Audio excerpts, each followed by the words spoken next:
Hey guys. Hi. I'm sorry if anyone has sensitive ears. I'm about to open a can. So just letting you know.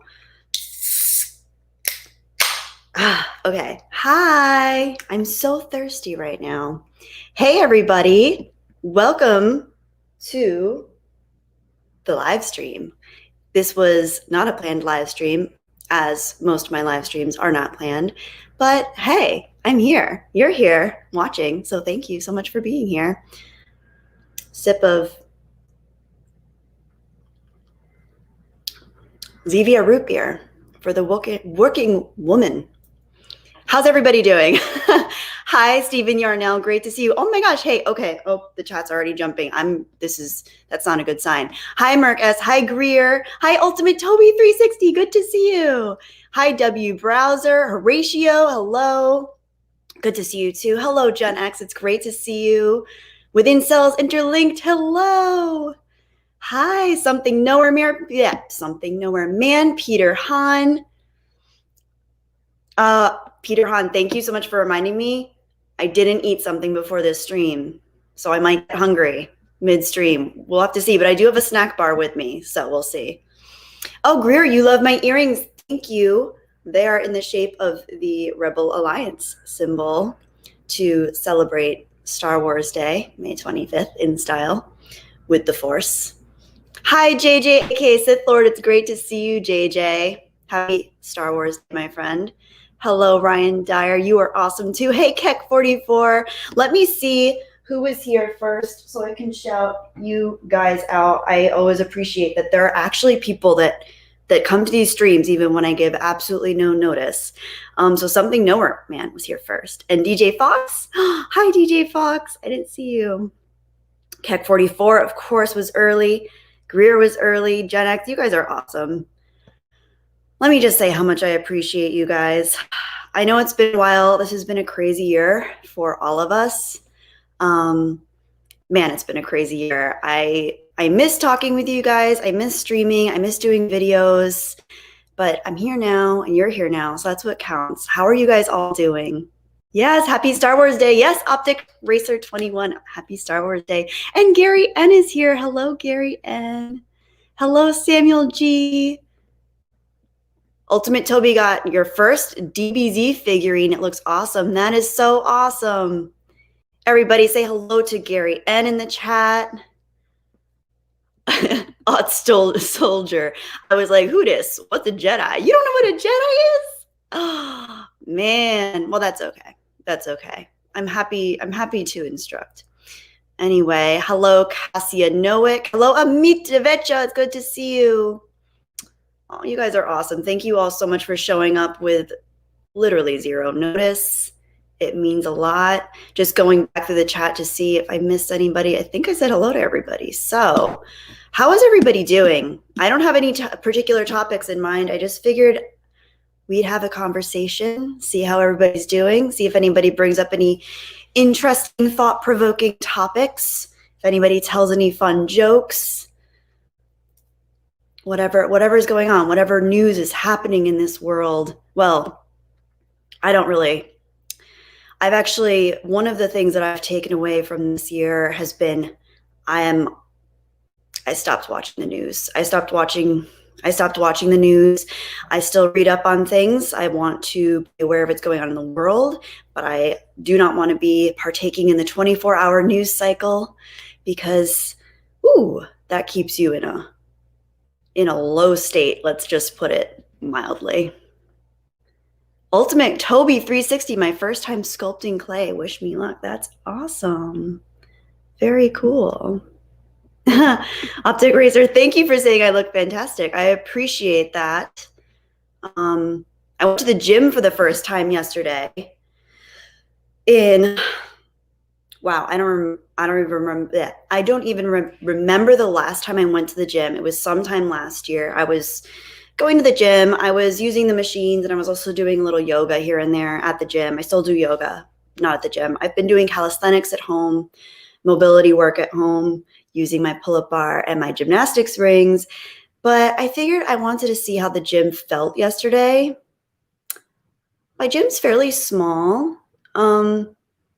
and it was at about 50% capacity, which was really nice and refreshing. And I actually really enjoyed myself. So I think I still have a little bit of that post-workout pump going on. I'm feeling pretty good. I'm feeling pretty strong. A little sore, but it's good. It's in a good way. I enjoy the gym. I do. Yes, Optic Racer. I do use a mask at the gym, which is hard. I don't really do cardio. I'm not really into cardio. I do a little bit of a warm up, but even on the elliptical, when I do like a 6-minute warm up. It was definitely not fun to be breathing in my own CO2. But you know, at the end of the day, the workout that I do, I typically do strength training and resistance training. So I don't necessarily like breathe super hard when I'm doing that, except towards the end when the muscles are getting a little more fatigued, but it was fine. It was okay. It wasn't terrible with a mask on. I mean, hiking in the heat, especially last summer with a heat wave, now that with a mask on was not fun. That was not fun. I did not enjoy that. Oh my gosh, you guys are awesome. Hi, Justin Proper. Good to see you, Justin. Oh, Ultimate Toby. My skin looks so healthy. It's almost glowing. Wow. Wow. That must be the force glowing from the inside out. Thank you for saying that. I appreciate it. Yes, Stephen Yarnell. Hail to the wrenches, the magnificent wrenches. I love my moderators. You guys are awesome. I appreciate all of you in the chat, but the moderators go the extra mile just to make sure everything is flowing and everything is going well and everybody's happy and having a good time. So thank you guys so much. I doth tip my cap to you. Nina Infinity, oh my gosh. Hi, Nina. It's great to see you. Everybody, please check out Nina's channel. She is awesome. She's growing. She has something called Some Good News or Infinite Hope, and then Some Good News. And she just covers news topics about positive things happening in the world. Because I was just saying, Nina, how I no longer partake in actually watching the news or paying attention to the 24-hour news cycle just because it's so darn it's, well, as many of us know, it's really meant to keep us in a fear-based loop. So it's something I needed to cut out of my entertainment diet this year. Anyway, Demagini, thank you so much for your super chat. I really appreciate it. I hope you're doing well. He says, hello, my beautiful queen. Good to see you. And it is beautiful to see you too. Thank you so much for stopping by the chat. Another great channel, Demagini. I have to say, some of my favorite videos you've done have been when you've been on your motorbike and you're riding like on the street or on a highway and you're talking over it. I guess, I don't know if you use a mic while you're talking, but it's so cool. It's very relaxing. I love videos like that where people are out and about, hiking, walking, riding a motorcycle, driving. I find them very calming, very engaging. It's a really cool way to take in information. If I wasn't such a scared introvert, I might go out and actually do some hiking videos myself or something. So I really admire that. Keep up the good work. Appreciate that. Fez, a stream. Hi, Fez. Good to see you. Hello, Chaos. Hoy, great to see you. I'm doing pretty well. Thank you. Thank you for asking. Commander Murdoch, thank you so much for the super chat. Hey, I'm happy for the Filoni news when it comes to Jeremy, but I'm not 100% on Dave. I know you're a nice lady, but what are your thoughts on Filoni? Well, thank you for saying that I'm a nice lady. I do appreciate that. So as far as Star Wars news goes, I am not on the up and up. If you're coming to my channel for Star Wars news, I'm probably not the best person to ask for your takes. I'm not as well versed in Filoni and his choices as most people in the Star Wars community. I guess I'm kind of a fence sitter on this one. I don't really, either way, if someone has passion about Star Wars and they want to create something meaningful with whatever interpretation of Star Wars they're doing, I can get behind that. I can respect that. It's just the money grabbing that I'm not a fan of with any franchise, with any form of entertainment or art. Obviously, with entertainment, there's a conundrum because it has to make money to be fueled by the creators.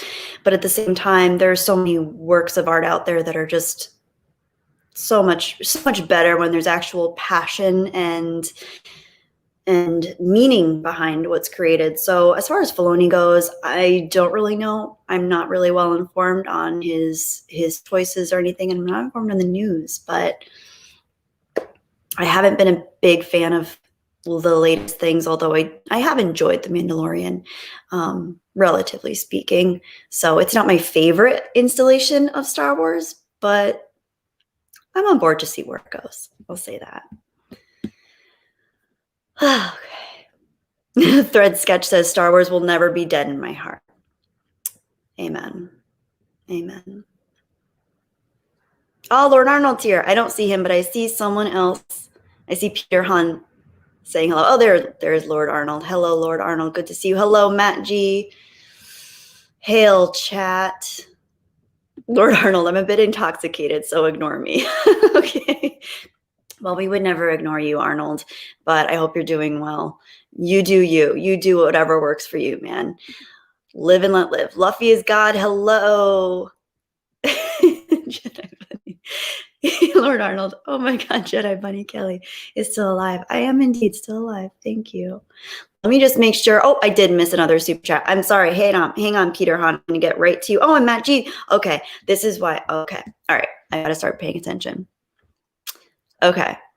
Matt G, thank you so much for your super chat. Oh my God, Kelly, you're finally streaming. Like, what?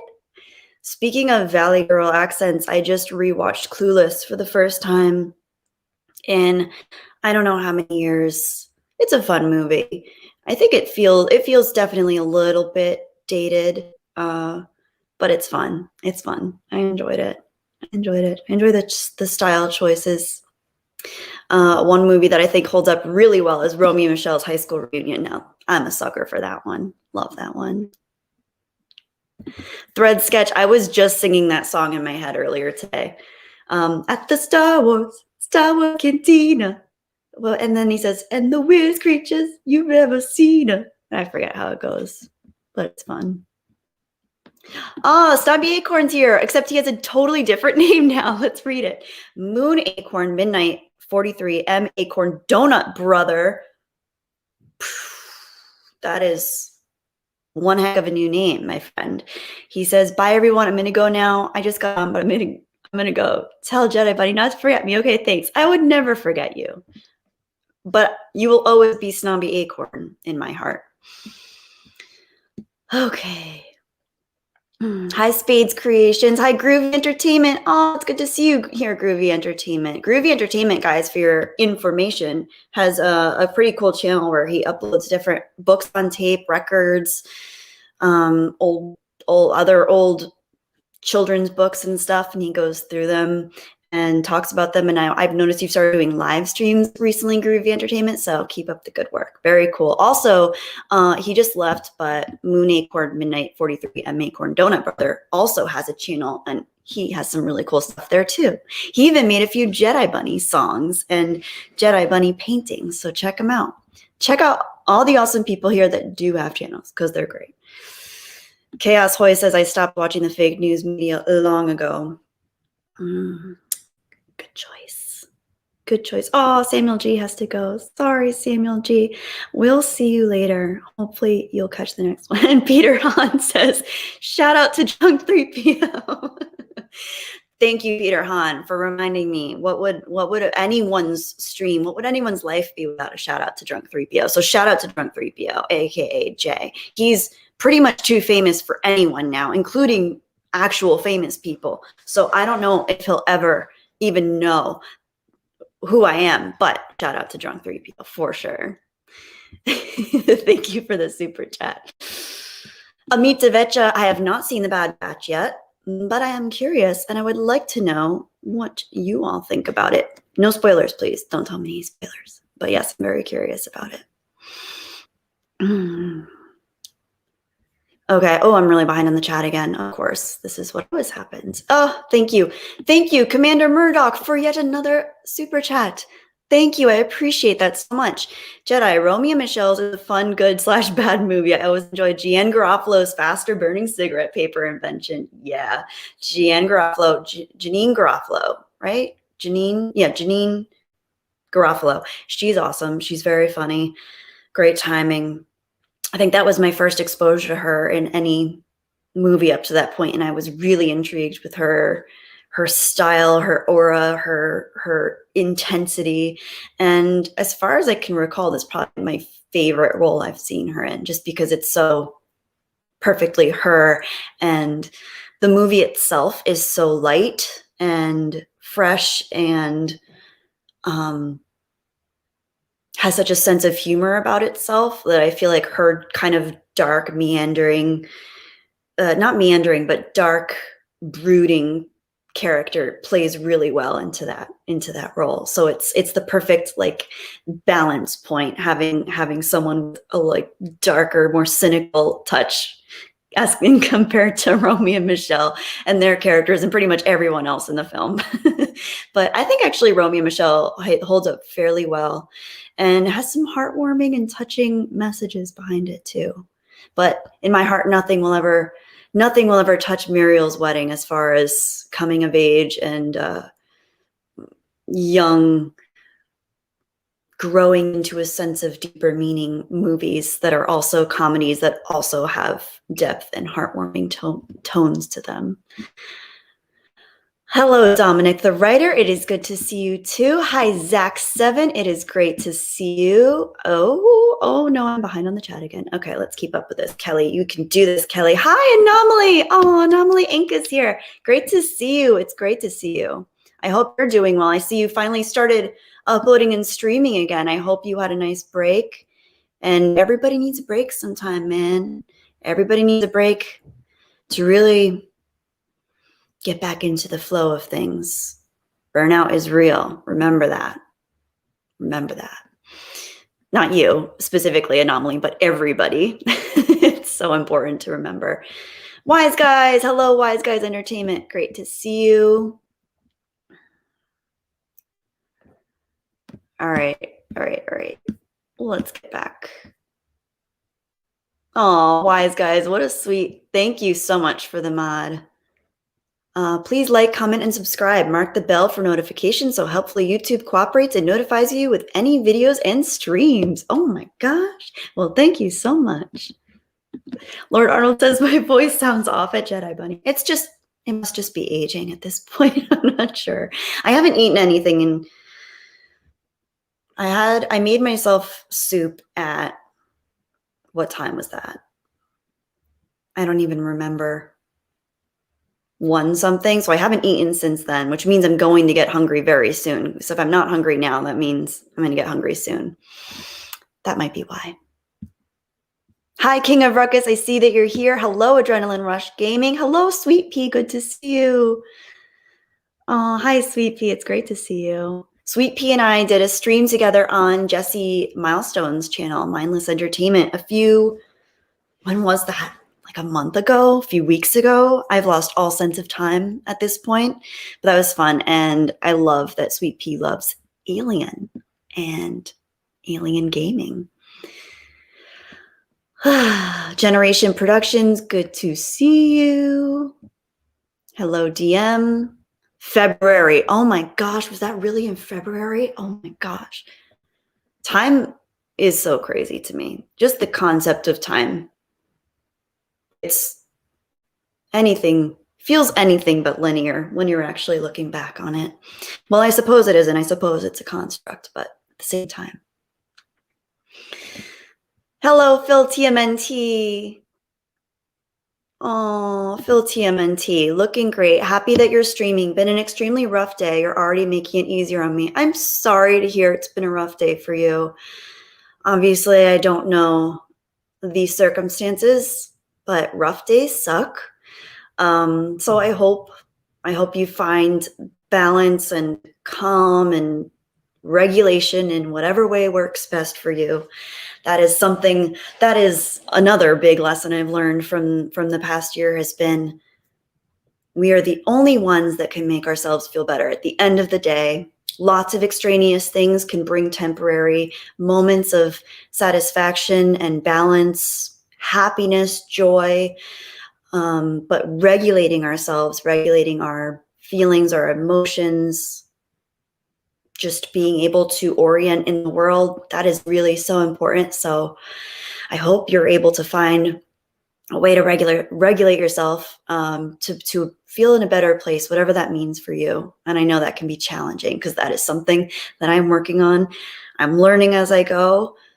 There's a lot to learn in being human. There is certainly a lot to learn. So thank you for your comment. Thank you for sharing. And I do hope you have a better day. Sweet pea. I love Alien anything. Well, almost anything. I hear that. I love the first Alien. It's one of my favorite films of all time. I love the second Alien, Aliens. I actually was one of the rare people that kind of enjoyed the third Alien. Actually, when I was younger, I enjoyed all the Alien franchise, even the one with like Winona Ryder. I watched that. I think I watched that like 3 times in a weekend just because I was so, I don't even know, perplexed by it. It definitely had some interesting tones, and the atmosphere. That's the thing with Alien films. Even if you don't like the storytelling in certain installations, the atmosphere is where it's at. It's just so heavy and like laden with just creepiness factor, which is one of the things that I do think Prometheus and Covenant had going for them, especially Prometheus with the atmosphere. But, you know, not saying they're great movies by any stretch. Wise Guys Entertainment. When I stream, it can be a challenge because I want to read all the chat. But remember, you can display the messages. Toy, don't read. You don't read, especially those where people in chat are saying hello to each other. I think I totally missed what you meant, but I'm sure whatever you're saying makes perfect sense. My brain challenged me on that one. So they're seen if not read. Joelle Barnes. Hi, Joelle. I hope you're doing well. Good to see you. Oh, Stephen Yarnell has a pun for us. Hang on. A pun, a play on words, and a limerick walk into a bar. No joke. That's cute. I like that. I've never heard that one before.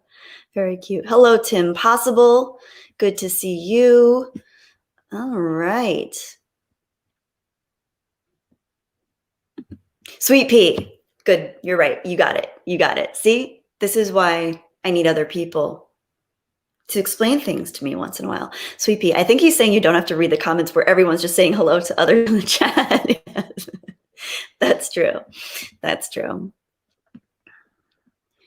Keck 44. Yes, the mindless bunny stream was 2 weeks ago. That was another stream I did with Jesse. I'm, fun fact, streaming with Jesse again tonight, 9-ish on her channel. That's Mindless Entertainment for those of you who don't know. By the way, rewinding, Wise Guys Entertainment, I just had one of his comments. I always try to shout out anybody who actually has a channel on here, just because you guys are awesome. Oh, and 80 Edits is here too. 80 Edits, another awesome YouTuber. Alex, it's so good to see you. My fellow Californian, how are you? I'm doing really well, thank you. It's a beautiful day here in California. It was very sunny and nice and warm, so I can't complain. How are you doing? 80 Edits has an awesome channel. Speaking of other channels, seriously, so awesome. One of the absolute best editors as far as all the Star Wars content goes. Check him out. He also has been recently doing live streams. I think having a stream beforehand and then watching The Bad Batch and reacting to The Bad Batch. So check him out. Very, very cool. But anyway, yes, back to Wise Guys. I'm just highlighting his channel so you can see, but he also has a channel, so go check him out too, because he's working really hard on getting himself out there, streaming, doing all the different types of stuff, interviewing people. So definitely worth a watch. Adrenaline Rush Gaming. How have you been lately, Kelly? I've been doing pretty well. As you guys know, it's been a crazy year for everybody, but I have to say, I feel like I'm learning a lot. I'm understanding more and more about myself and about the world, which is something to be grateful for all the losses and the hardships I've faced. It's really beautiful for me to be able to tap into some kind of gratitude and appreciation for the good things that have come out of it. And the just realizing a lot of things about the world and my fears and all the existential anxiety I wrestled with for most of my life is still there, but I have more perspective now, and I'm able to funnel it into different types of understanding and kind of just trying to grow as a person, just trying to be better, not just for the people in my life that I love, I want to be there for, but also be better for myself. And as I was saying before, just learning how to regulate myself and regulate how I feel day to day. Some days are harder than others, but I feel for the most part, this human experience, as complex as it is, it can be really meaningful if you just if you work through whatever your unique set of challenges is. So that was a really long answer to a really short question. So overall, I'd say I'm doing well. Thank you for asking so much. Hello, Vincent's missing ear. Oh, Vincent van Gogh. Van Gogh. I know I always pronounce his name wrong, but glad we found your missing ear. I didn't know we ever would. Few cerebral jokes for you. A termite walks into a bar, asks if the bartender here. I don't know if I get that one. A termite walks into a bar, asks if the bartender here. I'm missing it. It's over my head. I'm sorry. I didn't get that one. CP, I'm studying for my GED currently, and I get it. Trying to tell myself I'm not stupid. Well, girl, I've spoken with you before, and I know you're not stupid because you are very well spoken. You're very thoughtful. You're very self-aware. I was very impressed with how personable you are and how good you are at actually addressing your own thoughts and actually filtering that into a meaningful conversation. Because believe it or not, that's really hard to have with a lot of people, especially strangers. Wow, that's another thing I've noticed this year is just how many people just get trapped up in small talk and don't really know how to have a back and forth conversation. So yeah, I have to say that's a rare and special gift. So you're definitely not stupid. Whether the education system says that you're,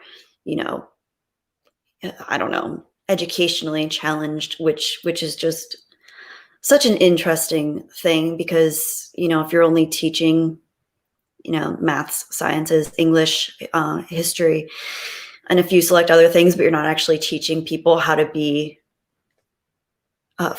functioning human beings in a vast and complex society, yeah, then it's easy to think that we can be educationally challenged, I suppose. But yeah. Anyway, on to other topics.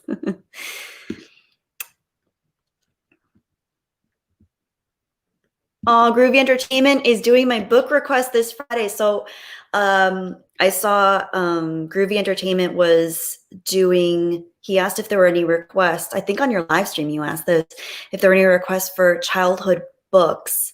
And I think I said it's a book called But No Elephants that my mom used to read to me when I was little. That was our thing. Every night before bed, my mom would read me many books, usually at least 2 or 3, as long as I stayed awake.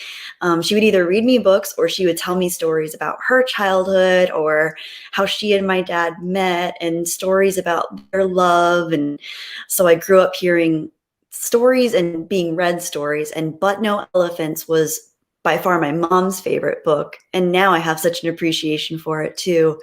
And she would always end up crying at the end because it was just such a sweet book. So I'm really excited to see you cover that, Groovy Entertainment. Thank you for doing that.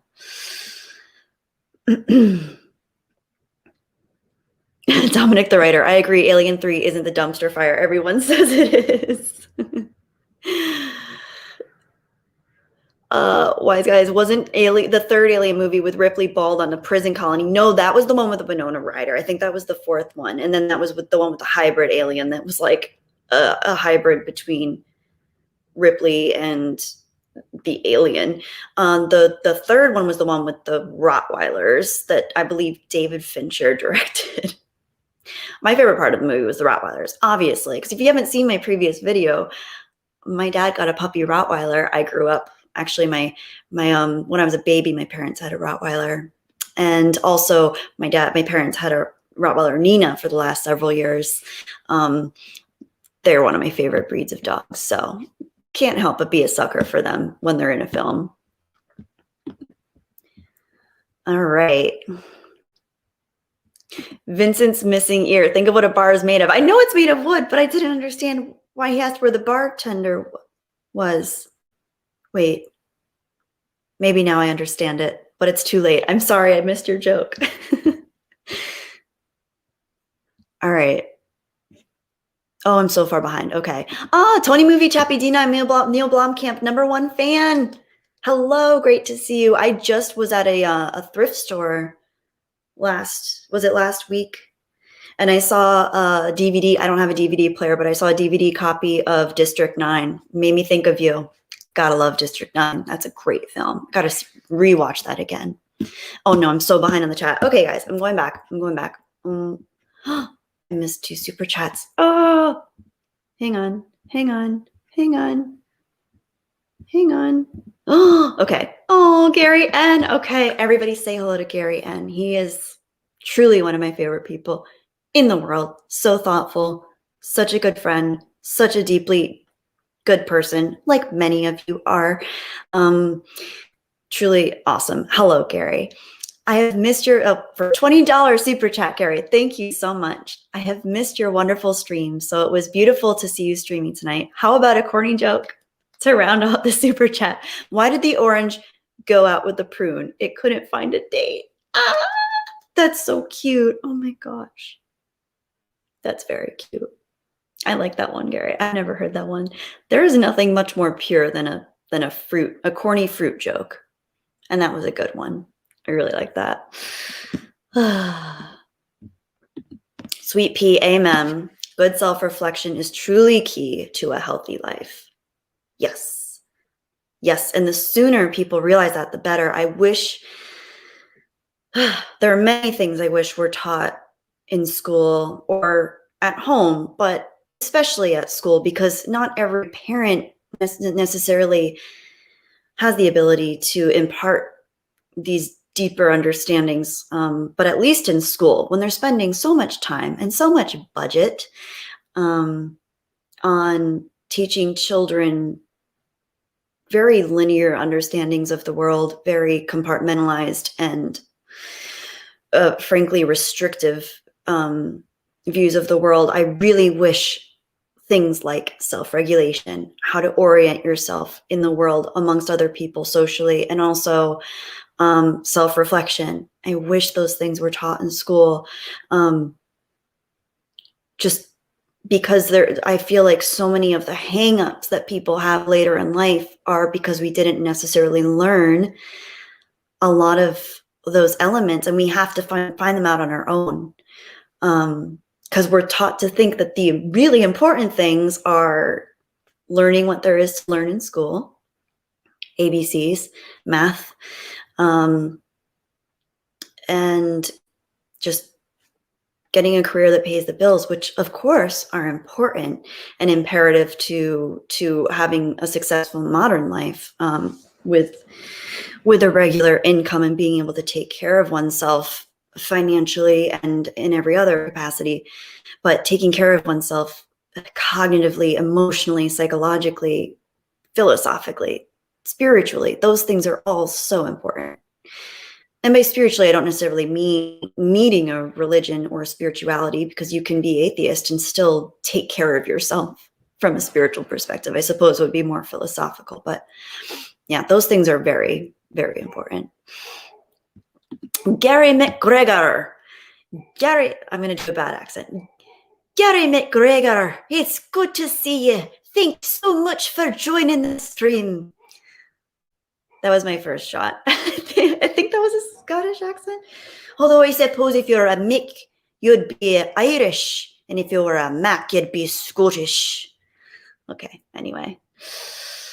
All right, I'm going to start trying to be normal again. Ryan Dyer, I don't know. I've held my job all through the pandemic. Good job, Ryan. That is awesome. That is great. Beautiful to hear.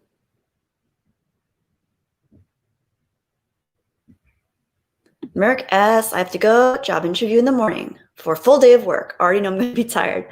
Oh, thanks for stopping by, Merrick S. It was great to see you.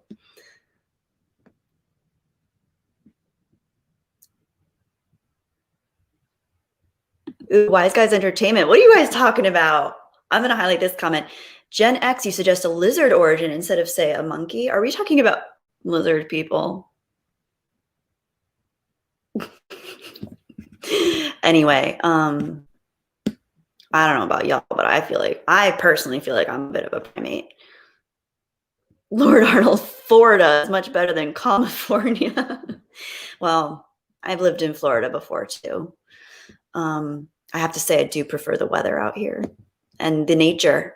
I love Florida, don't get me wrong, but after a while, the beaches, they're beautiful, but I miss the mountains.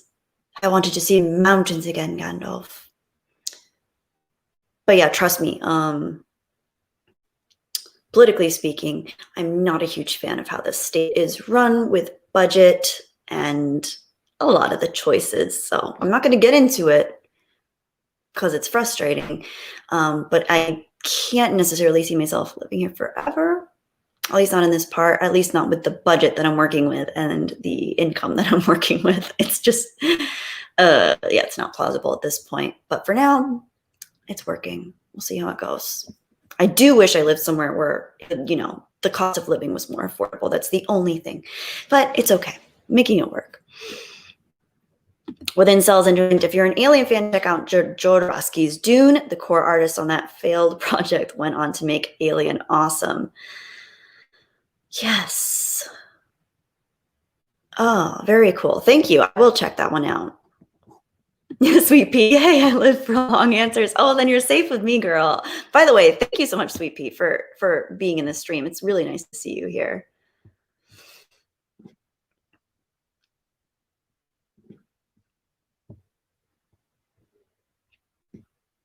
Hello, Soul Assassin. Great to see you. Joe S., I get it. Is the bar wood tender? Is the bar tender? Oh, thank you. Okay, I got it. So a termite walks into a bar and asks, where is the bartender? Oh, that's so cute. Oh, that's so cute. I can picture him munching the wood. Oh, termites. They're cool. Very similar to ants. I think they're in the same family as ants, and I love ants. Ants are so cool. So fun little aside about my childhood. Growing up, we had like a gravel driveway with sand in it. Well, not really sand, but really, really small, like fine rock particles, and there were weeds everywhere. So, you know, driveway upkeep wasn't necessarily on the top of my parents' mind, but much to my glee, ants would build colonies and little ant hills all over my driveway. So I would spend hours, I'm not exaggerating, I would literally spend hours as a child crouched down watching ants just do stuff. I would watch them build. I would watch them take leaves and bring them over. I would watch them take other insects and bite them. And now I don't think I could watch that just because, I don't know, I'm more sensitive now to suffering than I used to be when I was a kid. I was much more curious about those things as a kid. But just watch them like take these caterpillars and slowly bring them over to their little ant domes, ant hills, and then they'd bring them all the way. They'd take the caterpillar and he'd be squirming, and they'd bring him through the hole, and I guess they'd bring him to the queen and feed him to the little babies. Ants are fascinating. I could watch ants all day. Ants are great. Anyway, so our termites are cool too. Is the bartender here? Yeah, I get it now. I love that. That's so funny. Wise Guides Entertainment. I'm late to the stream. Did you find a new home to settle into so you'll no longer have that drama? Moving is a big hassle. Moving is a big hassle. So I'm not sure yet. My landlord is keeping me posted. We originally were going to stay until September, but she might, I'm banking on probably having to move again in September, which I really don't want to because I really love this place. And it's just my favorite place I've ever lived, even though it's small. It's smaller than most places I've lived. It's 700 square feet. But it's great. And it's forced me to really pare down my possessions and what I have. And I actually really like that. Not that I had a ton of stuff, but just, I don't know, it makes me grateful for what I do have. And it makes me make use of my space efficiently. So I really appreciate that. Plus it's all really nice and new and it's on the 3rd floor. So it's like nice and high up and we don't get as many spiders here. Although I just saw a spider this morning. I lost him. I don't know where he went. But anyway, yeah, I'm probably going to have to move again, which I'm really not looking forward to. I really don't want to move again. It is so stressful. It's expensive. It's frustrating. It's exhausting. But if that's what I need to do, that's what I need to do, and I will make it work. But hopefully I'll get an extension from September, a little bit longer, because that would make it easier. Just moving twice in a year is just not my idea of a good time, but we'll see. Thank you for asking. Thank you for remembering that. I appreciate it. DJ Fox, hello again. I saw you were here earlier in the stream. It's nice to see you. Aw, sweet pea. Thank you, Kelly. I appreciate that so much. I can talk about anything, but you guys are great to have conversations with. So it was easy because you guys were so easy to talk with. Well, thank you for saying that. I think the 3 of us were a really good fit. I would love to do something again. And yeah, I really enjoy talking with you guys. You have a lot to offer. You have a lot of really cool insights. For those of you who don't know, I'm talking directly to Sweet Pea because she and I did a stream on Jesse's channel, Mindless Entertainment, in February. I can't believe it was that long ago.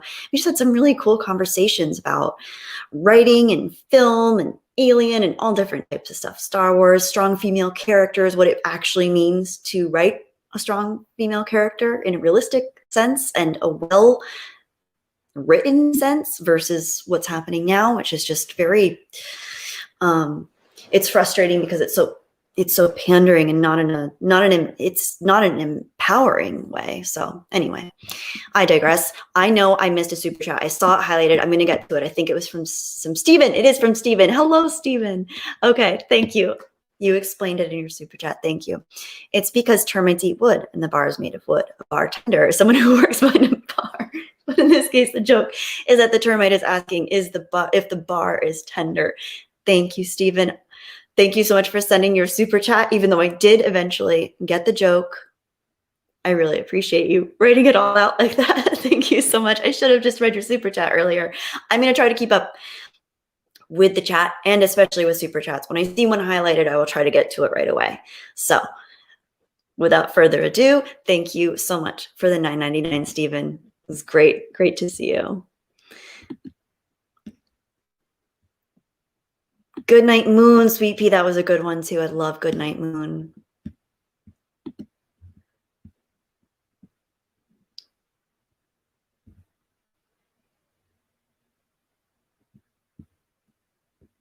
Tony movie. I will say Alien 3, the assembly cut is amazing and actually my favorite Alien movie of the franchise. Wow.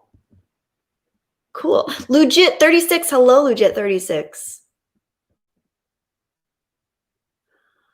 Oh, was Alien? Okay. Oh no, I'm so far behind. Okay. Okay. Hi, Dread Saber Phil.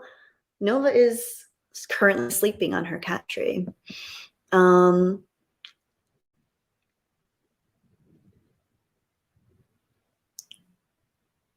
Okay. Okay. Sorry, guys. Okay. I'm reading the chat.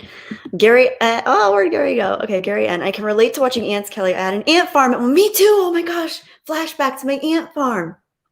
And my dad was trying to put the ants in and they bit him.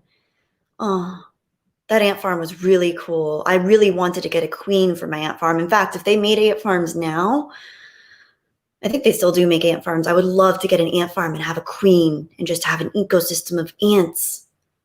Oh my gosh, that would be so cool.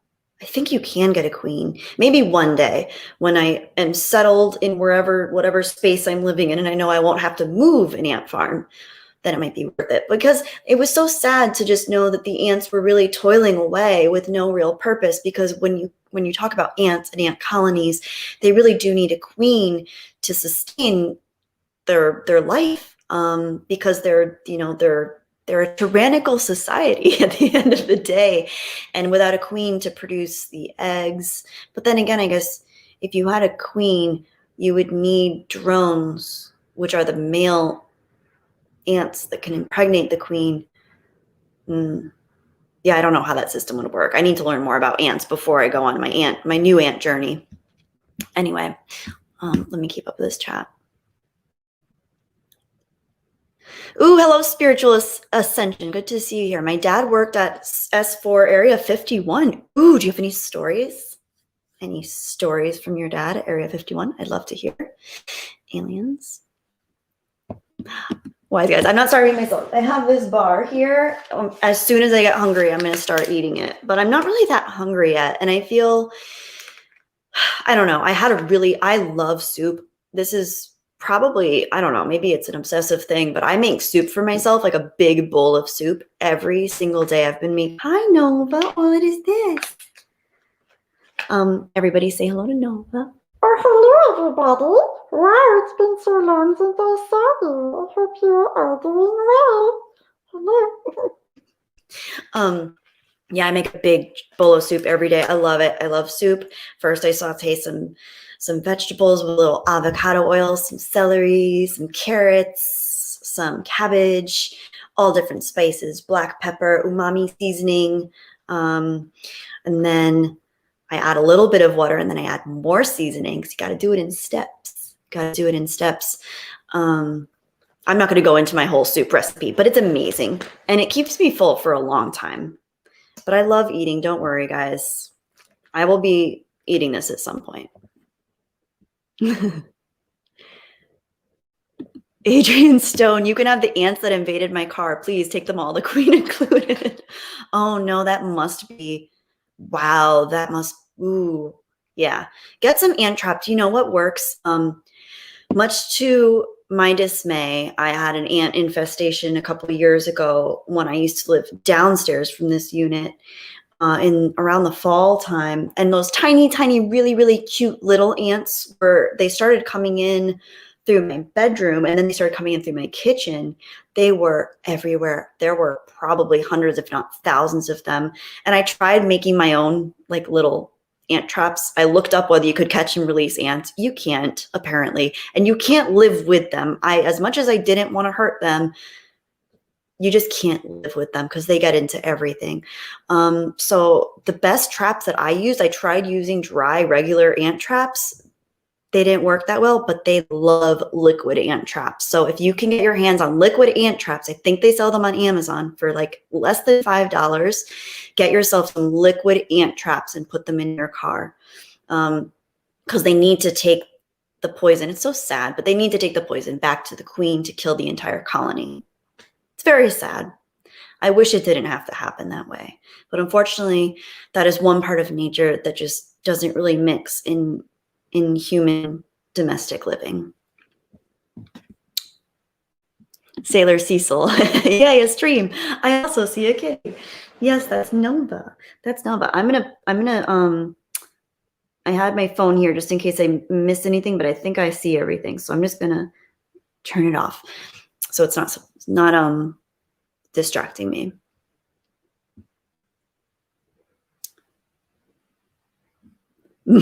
Marsman, playing Subnautica and saw this was on. Also, you're not wrong about soup. Well, greetings, Marsman. I hope you're enjoying Subnautica, and soup is awesome. Yes, soup rocks. I love it. Wise guys, I've actually thought of that. Obviously, as you guys know, I don't upload that often. I really want to upload more. I know I always say that, but I think I just worry that if I upload stuff, I don't know if people are going to like it, which I know is like the number one mistake, is just do what you love and just do it. And I have all these ideas that I really want to do.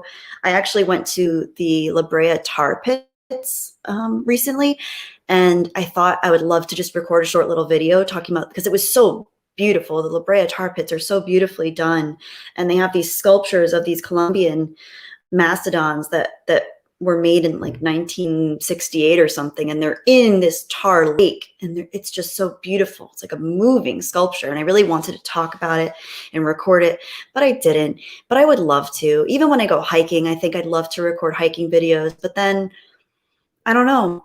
I'm just scared. I'm just scared that people are just going to like not like it or be bored, but I guess I should just do it and try and see, and maybe even do a cooking video and just talk to you guys about my soup recipe. I don't know.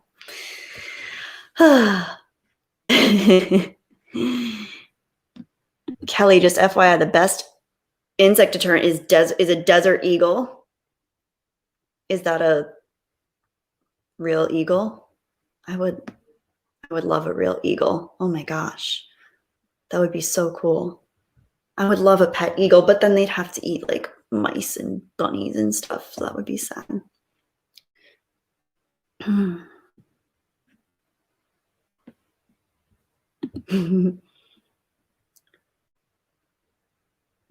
Yeah, Adrian Stone, I hear that. Thanks for the tip. With you on the not wanting to harm them, but need my car's wiring intact. I totally understand that.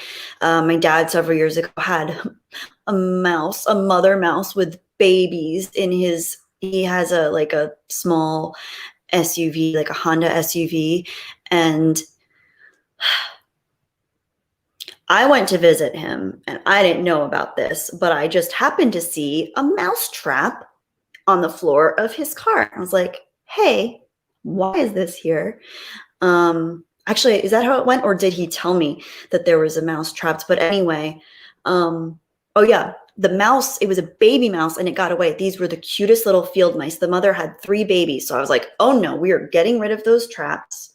That is not okay. So I ended up waiting, and I had like my mom's gardening gloves, and I forget how I did it, but I ended up catching all of the baby mice. They were so cute, and I wanted to keep them, but my parents made them they were too young to leave the mom. I should have just put my foot down and kept them anyway, but my parents made me leave them in the woods, and I just had a bad feeling about it. And I went back to the woods a couple hours later when it was getting dark. It was the summer, but it was getting cooler out because it was in the Northeast, and the 3 baby mice were dying. So I brought them home, and I tried to get them warm, and I tried to feed them, but they died, and I was so freaking sad. I don't know why I told that story. That's such a depressing story. But anyway, if you ever have baby mice or even mice in your home, it's worth it just to have a heart trap and then let them go, catch and release. They're so cute. I know about rotavirus. That was my parents' biggest concern, but I was fine. I have a good immune system. What a weird story to tell. I'm sorry. Spiritual ascension. I flew with a golden eagle hang gliding. I love birds. That must have been mystical. Wow. That's amazing. Golden eagles are gorgeous. I love eagles, hawks, any bird of prey, condor. They're stunning. I love ravens and crows. Oh my gosh. Tropical birds, songbirds. They're beautiful. I love it. Oh, Gary, and just in time. Thank you, Gary, for your super chat. Here's an uplifting quote in this time. Be happy not because everything is good, but because you can see the good in everything. Wow. I love that. Oh my gosh. Hang on, Gary. Hang on, guys. Let me take a photo of this. Smile, everybody. Smile, I'm taking a photo. I need to keep that one. That's beautiful. Thank you. Thank you, Gary. I do need to remember that. Be happy not because everything is good, but because you can see the good in everything.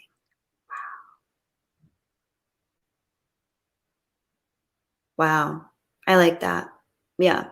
Because as a lot of you know, I definitely struggle between seeing all the beauty and love and light in the world, and also seeing the scary, dark underbelly of it all. So it's a hard line to toe. It really is. And I feel very much in the middle on a lot of things in reality. And reality isn't just one way of looking at things. Some people are a little too cynical. Some people are toxically positive. You can be on either side of the spectrum. And I try to stay in the middle. So that's beautiful. Thank you, Gary. I really appreciate that.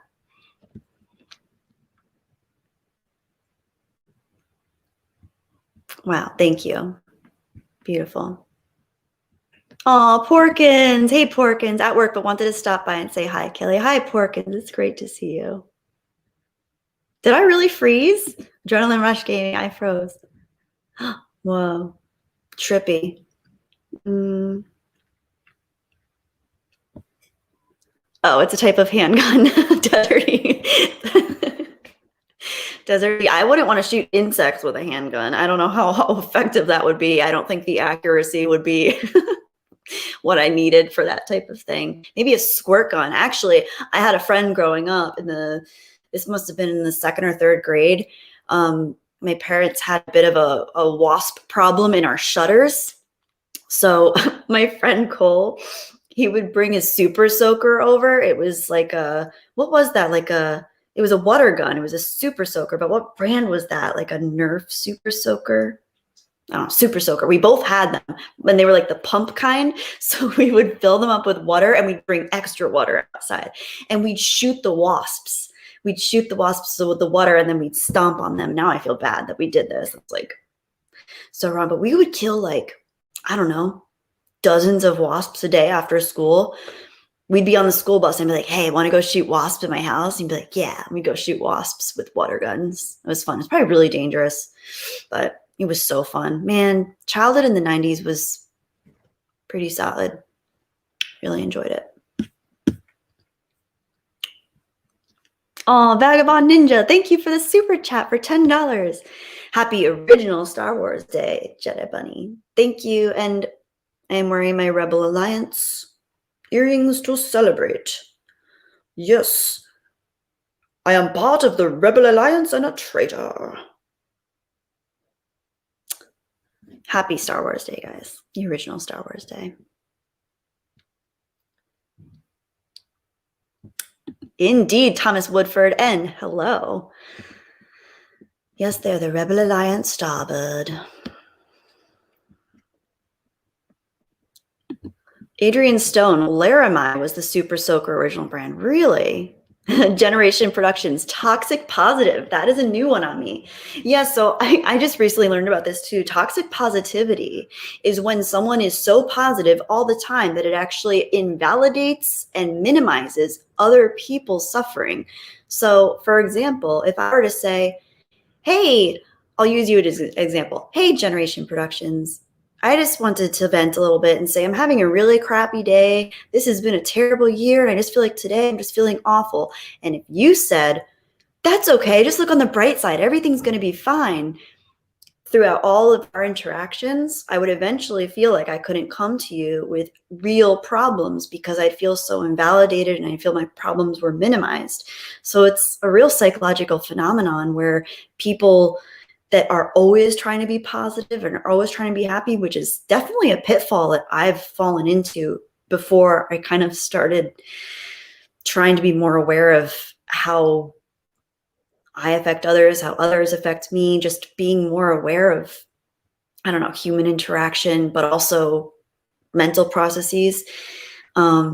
It's a new thing that I'm realizing, but it makes a lot of sense. So toxic positivity, just all positive all the time. You see it a lot with like certain cults, certain new age cults and stuff where the power of positive thinking all the time. If you have a single negative thought, it detracts from all of your progress.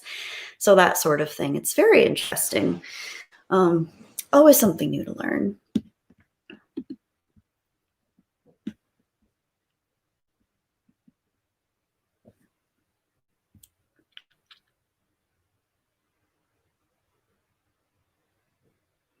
Yeah, like a lack of empathy. Yeah, and the thing is, I think a lot of people that try to be positive all the time, it's not necessarily it's not necessarily lack of empathy. If anything, it's probably them trying to soften and be there for someone in a positive way and perhaps reframe things in a positive light. But where the empathy plays in is understanding that if someone is in pain, that the best thing you can do for them isn't to try to take that pain away, because you can't, but to validate that pain. And perhaps if you're a good friend or a family member, offer a way for them, say, I'm so sorry, that sucks, or that must really hurt. Is there anything I can do? Or do you want to talk about it? And then let them actually talk about it if they want to. So, yeah, it makes sense. Dr. Coffin Nails is here. Hi, Dr. Coffin Nails. Great to see you. And Tony Movie, I do not collect Blu-rays. I do not have a Blu-ray player. I do not have a DVD player. I just have a TV.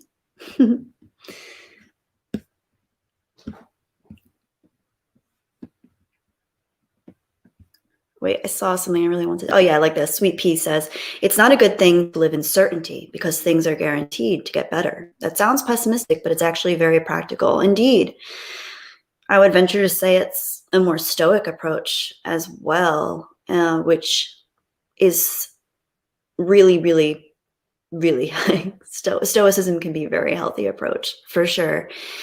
And yeah, it's only a Sith deals in absolutes, right? Which ironically is an absolute statement. I understand.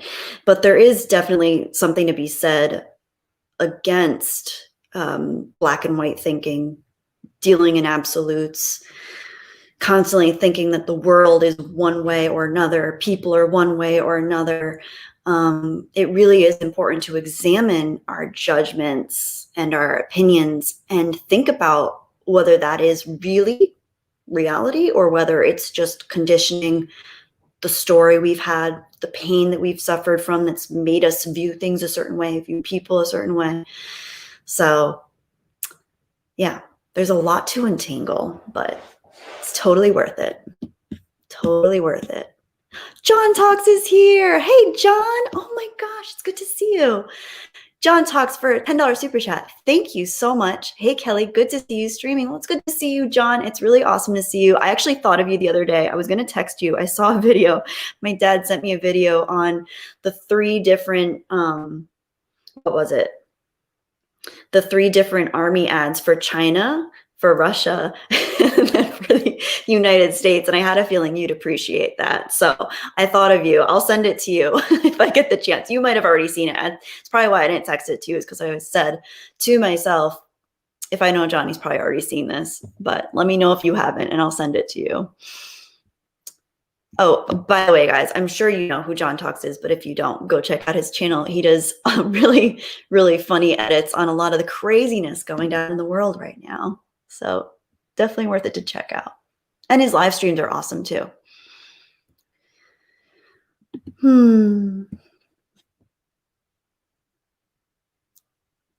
Kelly, I want to recommend to you a TV show, says Sweet Pea. Try Detective. Just Detective or True Detective. The first season is really good. 10 out of 10 recommend. If you're saying True Detective, I loved the first season. And I actually kind of want to rewatch it. I didn't really like the next couple seasons. The third one was okay, but the second one, I don't even know what that was. That was so, just no. But the first season I loved. The third season was okay. I think they failed on how they wrapped it up, but I was a little more impressed with the execution overall than the second season. Oof. Yeah. If that is, you were talking about True Detective.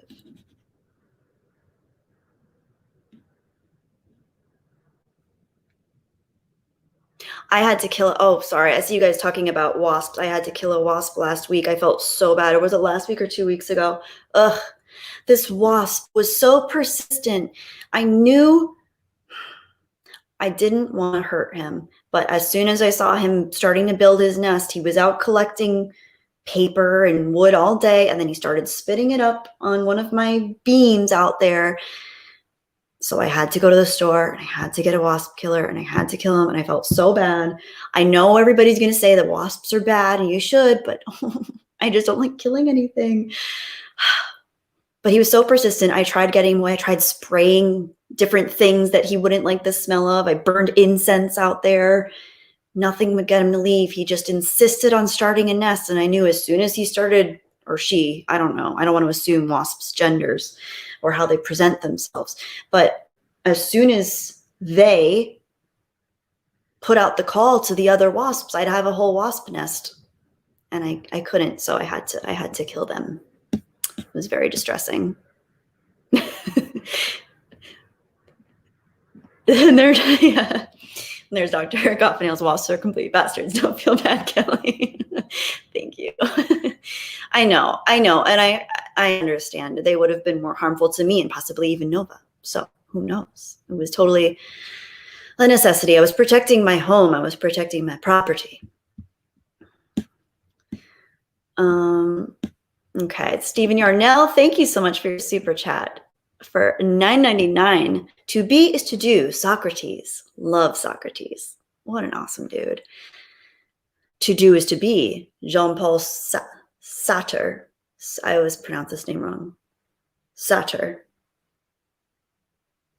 Sartre? No. I always pronounce it wrong. I'm sorry.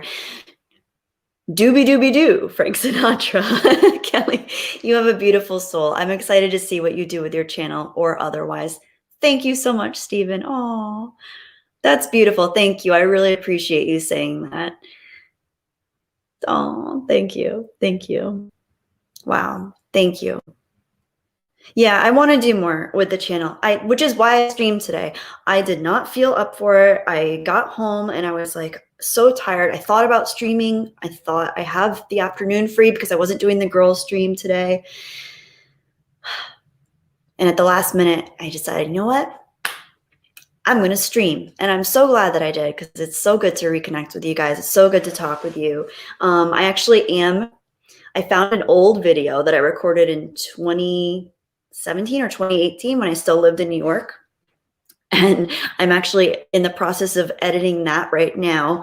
So it's going to be an old video from my old place that you guys probably first saw me with, but I'm editing it like a new one. So I'll post that eventually. I don't know when I'll finish it. I obviously have a few other ideas. I still need to do one on Jung and shadow work as pertaining to Star Wars and maybe some other pieces of media as well. I have a lot of ideas. I just need to frickin' do them. I just get scared, you guys, you know? I just get scared, but I will. Thank you for your support, Stephen, always. I really appreciate it. Oh, you dare, hey. Oh my gosh. Thank you so much for a $50 super chat. Wow. And I like your new profile photo. Very cool. Wow. Thank you so much. Between the trenches, the hated and bitter opponents met around a Christmas tree and sang Christmas carols. This once-in-a-lifetime vision I will not forget. German shoulder. I ruined it. German soldier. Christmas truce of 1914. Even in hard times, there can still be hope. I love that story. What a gorgeous piece of history. What an important human message. And I'm not as well versed in this. I remember learning about this maybe in middle school or high school when there was that brief truce on Christmas or Christmas. Was it Christmas night or Christmas Eve? But the two troops that were fighting each other decided for the sake of Christmas that they would stop and they would have a truce and they would allow each other to be together and to share the time and the space outside of war. Beautiful story and true. So even in hard times, there can still be hope. I love that. Thank you so much for taking the time to write this message and for sending a super chat along with it. Beautiful. Thank you. Wow. I love that. And yes, Sweet Pea, I know, I know you meant True Detective. John Talks. Of course you did. You actually made a video about that, but thanks. Okay, I had a feeling. Okay. Yeah, it's a good one. It's amazing to see the side-by-side of the Russian army, Chinese army and the American army. Whew. Needless to say, we're not very intimidating compared to those two. Ryan Schrader. I have not seen Raised by Wolves. I've heard of it. I've contemplated watching it. It's very alien inspired. Now, perhaps I will watch it because anything that's alien inspired is cool in my book.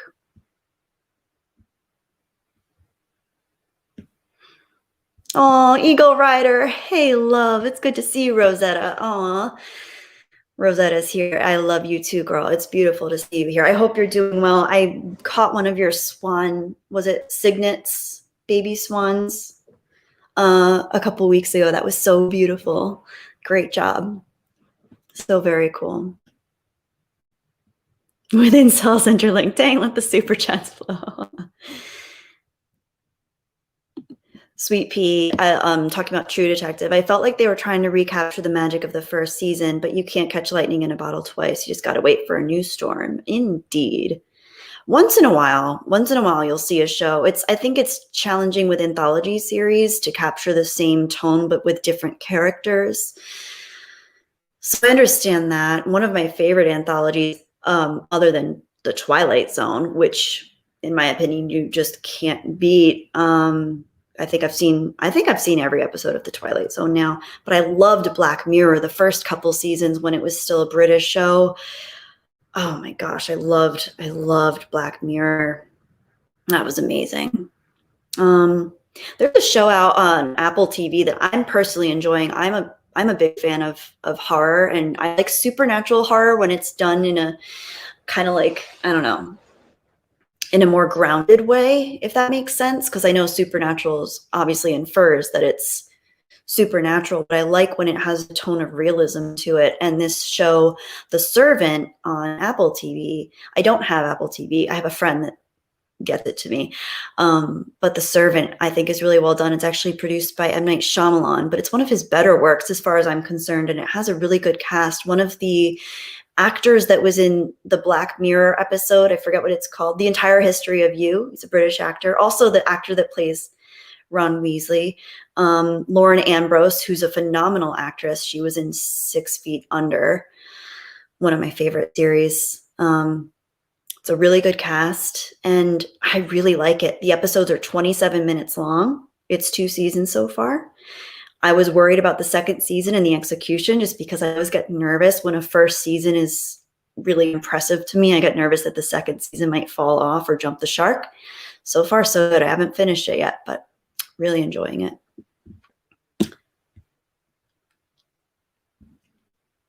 Hi, really, even. I think I said hi to you already, but I'm saying hello again. I hope you're doing well. Gary, and I can think part of the human condition is to question things, and there are times when that questioning can lead to darker thoughts. I think the key is not letting yourself being taken over by them. Scary. That is too true, my friend. There is certainly a spiral mechanism that happens with, with the human mind, and I think I don't want to be someone that divides people into two different types, but I do think some people might be more inclined to let themselves spiral, let their thoughts spiral into a negative place, be more ruminating as a person. So I find myself always in this place trying to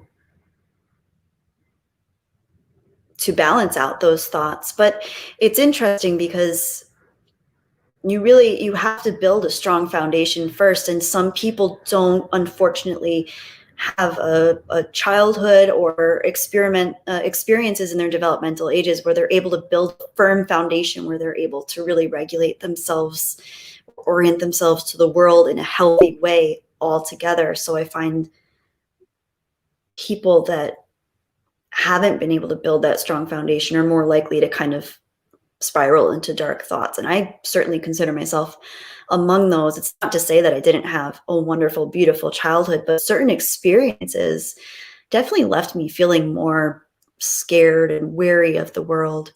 So it's a challenge to bring my thoughts, to keep my thoughts in a more open, grounded place. But then again, I know that's part of a lot of people's experience. So I know I'm not alone in that.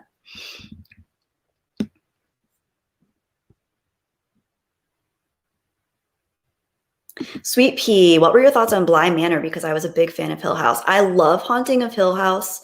Bly Manor, I enjoy. I think the more I look back on it, I appreciate it a little bit more. Some episodes stood out more than others as far as how much I enjoyed them, but I definitely think it was subpar compared to The Haunting of Hill House. Just an overall execution, overall character development, storyline. It was cool. It was cool, and I appreciate it. But it definitely didn't have the same like impact and like, I don't know, like hard hitting themes that The Haunting of Hill House did. The Haunting of Hill House was so intricate. It was woven so well between the human condition and the plight of the individual, the challenges that we face. And I loved how it tied everything together with a family unit that was struggling, and how each family member had their own particular struggles and challenges, and they all leaned on each other differently or leaned away from the family unit differently. Some ran away from certain things, some dealt with addiction. There were so many different themes that were explored with that, and it had a lot of heart. So it's hard to reproduce something that's that well done, in my opinion. Subpar in relation to The Haunting of Hill House, because I was blown away by The Haunting of Hill House personally. That was my experience. So Bly Manor, I still think was really good, but in comparison to Haunting of Hill House, I wouldn't put it at the same bracket. And Childhood Trauma, exactly. Sweet Pea, exactly. Rarely Even, are you excited for the new season of Dexter, Kelly? I don't know. I'm interested to see what they do. I didn't watch Dexter until much later, and I didn't watch the whole series either. So I wasn't as big a fan of it. And I definitely didn't like how they ended it. So maybe there'll be a good redemption there for the story, for the storytellers, and for the actor. That actor, I forget his name right now, but he was also in 6 Feet Under, which is one of my favorite shows. And I remember in 6 Feet Under, he's phenomenal. He's so good. Michael C. Hall.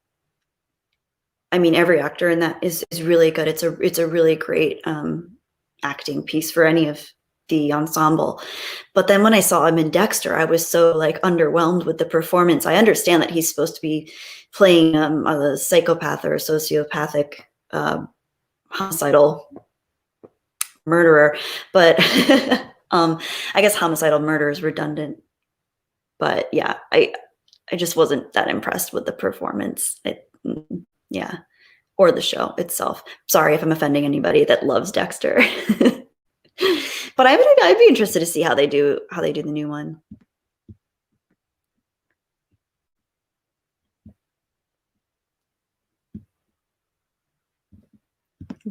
Ultimate Toby 360. Sorry, my phone died. Salem Paris, do you have Instagram too? I have an Instagram. I'm just not very active on it. I don't remember I think the last time I went on was I posted a photo of my mom on May 3rd. So that was the last time I was on. And I don't use like my direct messages on there. Just once in a while I post something, maybe a few times a year at the most, but not often. I used to be really into social media when I was younger. I used to love MySpace and Facebook, but I spent so much time just crafting a public profile of myself. It hit me. I don't remember if it hit me all at once or if it hit me over time, that I was spending so much time just on social media and I wasn't really feeling fulfilled by it. And I realized it kind of felt like an addiction when I was younger.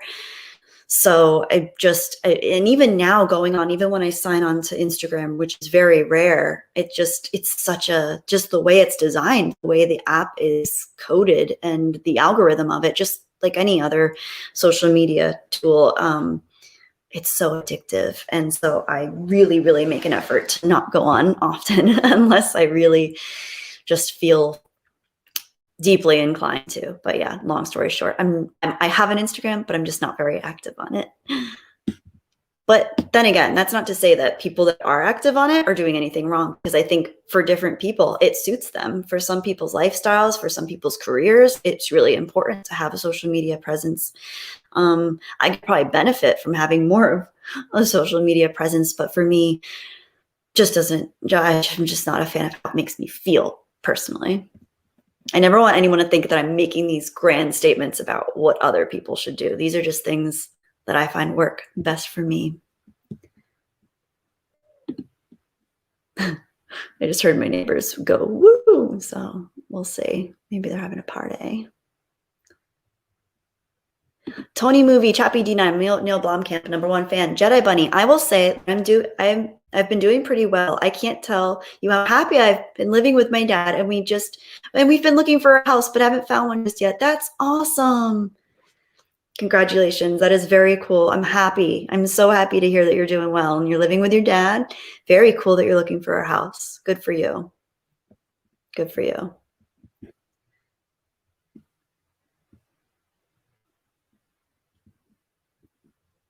Oops, hang on. Oh, the chat jumped up. I'm lost.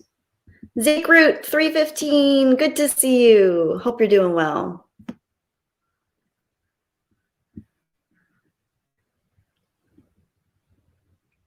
Yeah, same here, Gary. I think I only made it through season 2 of Dexter too, actually.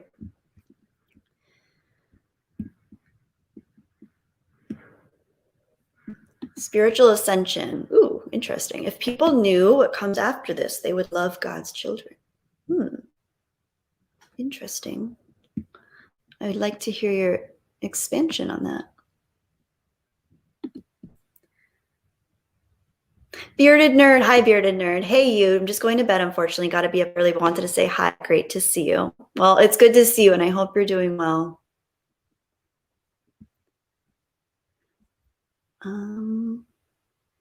Yeah, King of Ruckus. Amen. The last season of Dexter went off the rails. Disappointed a lot of fans. Yeah. I think I watched the first 2 seasons. I tried to watch the one with John Lithgow because I love John Lithgow. Oh my gosh. By the way, I just started watching The Crown, and he plays oh my gosh, I'm gonna forget. Why would I forget Winston Churchill? Oh my gosh, he plays Winston Churchill, and I think he does a great job. I love John Lithgow. My mom was actually born in England, just outside of London. So growing up, I knew all about British, like some elements of British royal family history and stuff. She knew all of the different players in the game. So it's fun watching it and seeing actors portray them, because I was always a little bit more well-versed in British royals than any of my friend groups growing up. And I was always so shocked that nobody in America really knew about the British royals, because for me, it was like, oh, well, of course, yeah, you know who everybody is. Yeah, so John Lithgow. Couldn't even get through that season as much as I love him.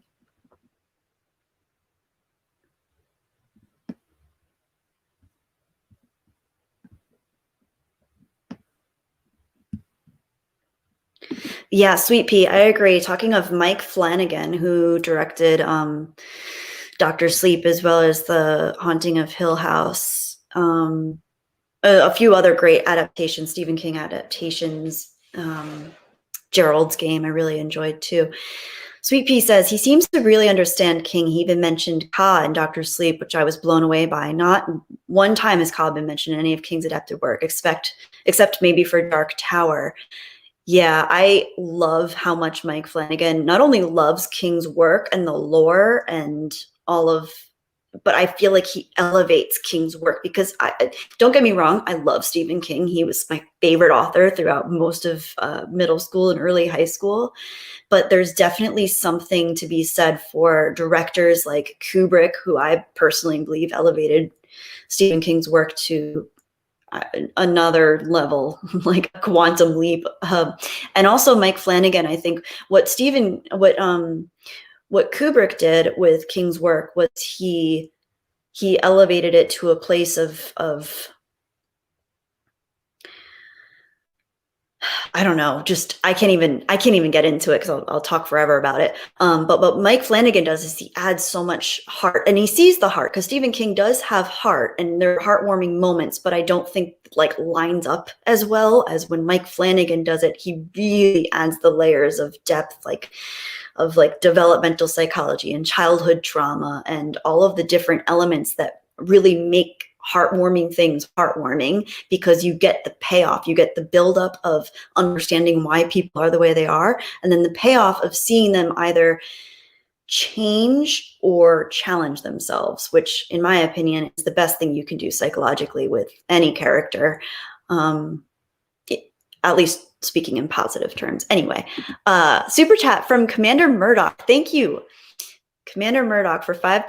Jedi, you get serious. I appreciate that. It's cool to see someone who people would look at as flawless from the exterior as being less than perfect. Thank you. I appreciate that. I am definitely less than perfect. I am definitely very flawed. I think it would be crazy to think that anyone isn't flawed, even the most polished looking people in the world that are prim and proper and everything is just perfect and they wave like this. Everyone is flawed. If you take one thing away from this live stream or from life, realize that everyone is deeply flawed. Even the people that project perfection, we all have challenges. We all have pain. No one is immune to suffering. Everyone is going through something. Some people are going through darker things than others. Some people aren't going through dark things in a physical or legitimately, like, I don't know, societally legitimized way, but their minds go to the darkest places you could imagine. Always try to understand that people are deeply flawed. People are suffering. And as much as you're suffering, other people are too. And that's okay. And there are always ways to work through it. Don't try to focus on being happy all the time, because that's not achievable. That's not achievable. You can't be happy all the time. You can find peace. You can find joy. You can find moments of happiness, but sustainable, ongoing happiness is completely unrealistic. Yeah. Thank you for this comment, because this is a really important thing that I've been learning about, trying to understand, is just understanding how flawed everybody is. And if anyone acts perfect all the time, I would at least be inclined to worry a little bit about that image that's being projected, because everybody has their stuff. So even if you're hurt, if someone hurts you, realize that they're probably hurting too. If you hurt someone, examine why, examine how. If someone tells you hurt them and you don't think you did, maybe examine how from another perspective. Maybe what you said or did could be hurtful, even if you wouldn't be hurt by that. There's so many levels. There's so many different prismatic ways of looking at the human experience, but a big one of them is suffering and pain. So yeah, definitely not perfect, definitely very flawed, as we all are here. So thank you so much for that comment. I do appreciate it very much.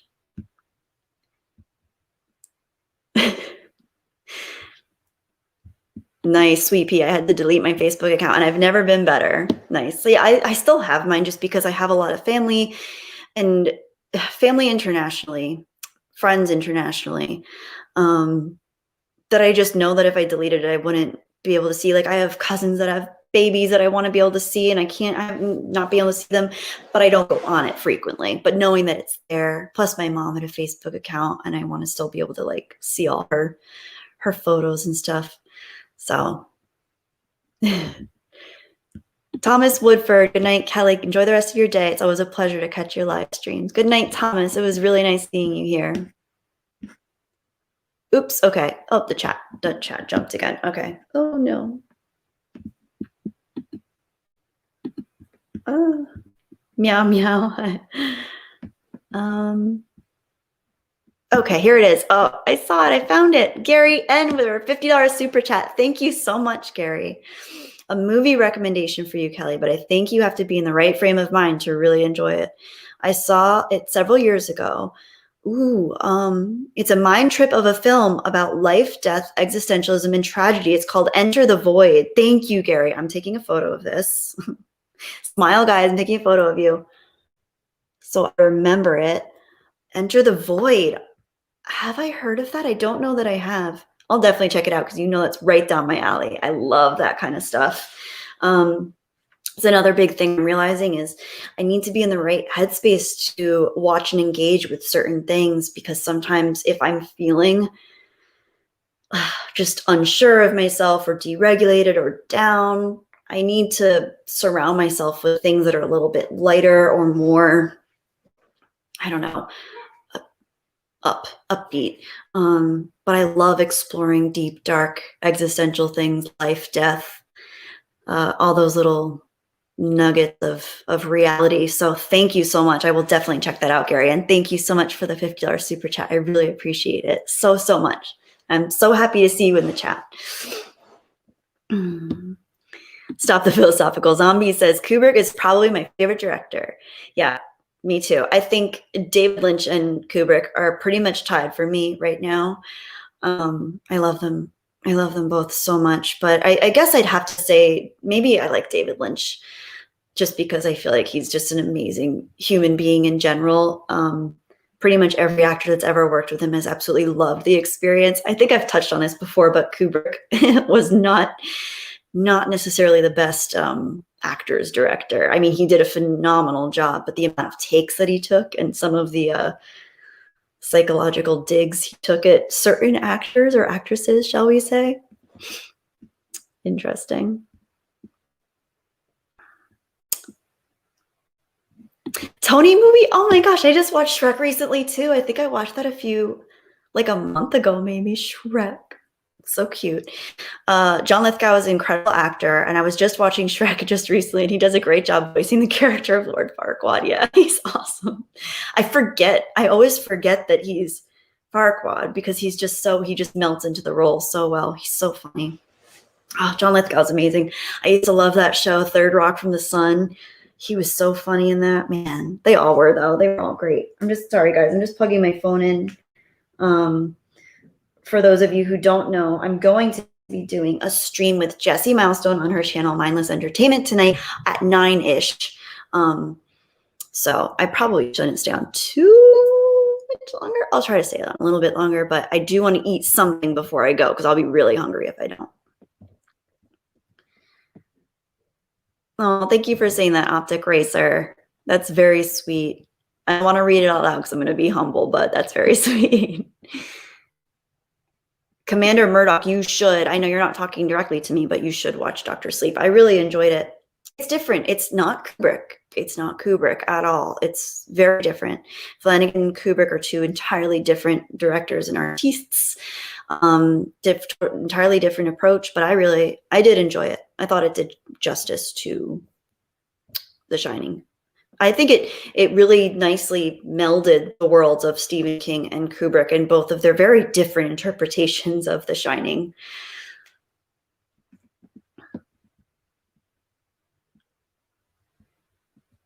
Really, even Steven Spielberg is my favorite director. I'm a big nerd. That's awesome. I love Steven Spielberg. He has made so many great films. Oh my gosh, just amazing. I just can't even choose. Jurassic Park, Jaws, Raiders of the Lost Ark. Oh my gosh. So many good E.T., so many good ones. Even the Poltergeist, like I know technically he didn't direct it, but if you've seen the Poltergeist, you know he was definitely directing at least some of it. He was at least directing the kid scenes because, like, come on, that was so Spielberg. But yeah, he's done just phenomenal. I don't think a single movie of his doesn't make me cry.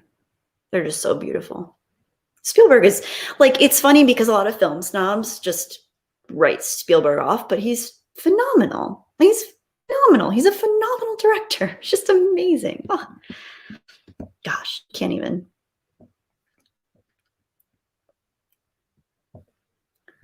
Spiritual Ascension, thank you for your prayer. I appreciate that. Tatsu Murasaki, it's so nice to see you, Purple Dragon. Hi, how are you? It's really nice to see you. Aw. Hang on.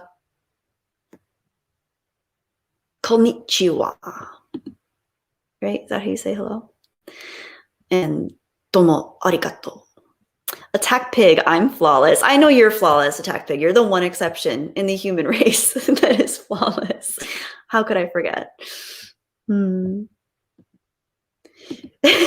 Tony Movie Chappie D9 Neil Blomkamp #1 fan says, anybody that knows me knows that my favorite director is Neil Blomkamp. I had a feeling, but I didn't want to put words in your mouth. I had a feeling that Neil Blomkamp might be your favorite director. Like I don't know, maybe it's like the force, just feeling the energy, but I just had a feeling he might be your favorite director. Ryan Schrader, there is beauty in imperfection, right? I think that's how it goes. Indeed. Terravium, meow, meow, meow, meow. Oh, I'm really behind on the checks. I saw that a long time ago. You are a flawless diamond, Attack Pig. I know.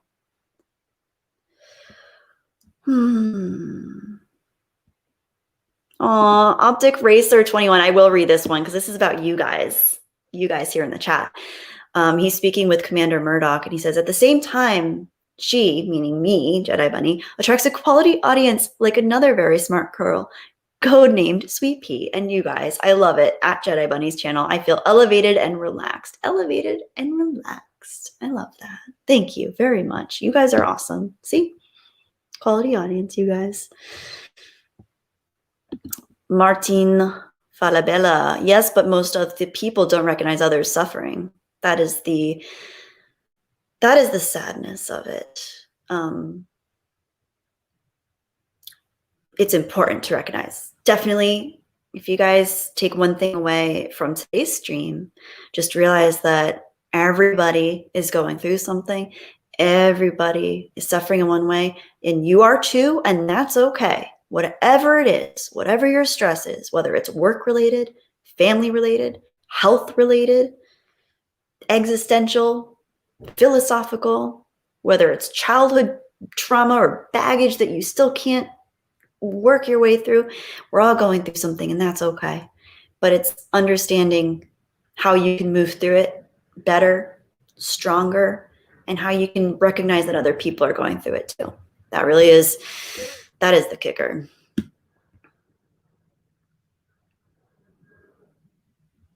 Oh, I love this, Sweet Pea. We are not binary. We are so intrinsically complicated that it is impossible to put a label on. This is why I love you, Kelly. You get it. You get it too, girl. Thank you for saying that. I really appreciate that. Yep, it's true. It's very true. Spiritual ascension. I have been a teacher of spiritual energy for 3 years now. That is beautiful. Well, thank you for contributing your spiritual energy to the chat and the live stream today. I appreciate having your elevated vibration with us. It's very nice. Stop the philosophical zombies. Prismatic good word.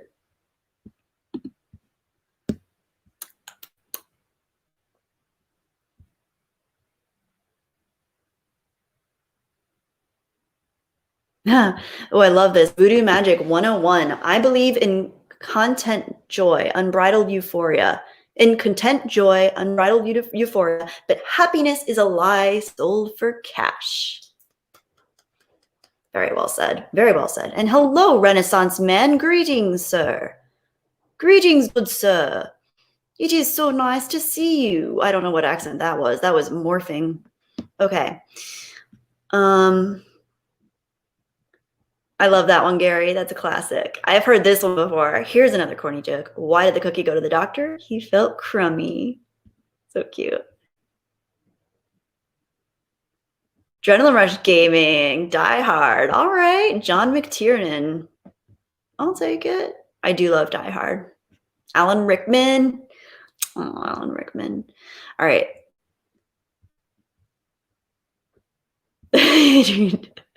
Okay, Ann, I gotta get to the super chats because I gotta start wrapping this. Gotta start wrapping it up soon so I can eat something for Jesse's stream. Let me just make sure she didn't text me yet. Okay, good. All right. Mr. Pete. Hello, Mr. Pete. The Mr. Pete channel needs 900 subbies. You know what that means, guys. Go over to Mr. Pete's channel. Let's get him up to 900 subbies, shall we? Hey, Jedi Bunny. I uploaded a new baby geese I know you're a busy gal, but I hope you do have a chance to watch. Good to see you again, friend. Thank you for letting me know. I don't think I got that. I don't think I saw your video of baby geese yet. I didn't see that in my subscription feed, so I will check that out. Thank you for letting me know. I love baby geese, little goslings. Little baby goslings are so cute with their fuzzy little butts. Oh my gosh. I love any type of baby waterfowl. I guess it's just because they have an extra high fat content for the buoyancy that they need to be waterfowl. But like any kind of duck, swan, goose, oh my gosh, ducklings, oh my gosh, they're so cute. Oh my gosh, I love them so much. And they're little down feathers, so they're extra fluffy. Well, I guess they're not, are they down feathers, or there's like an extra water repellent feature to their feathers, so they're just so fluffy. Oh gosh, love them. Okay.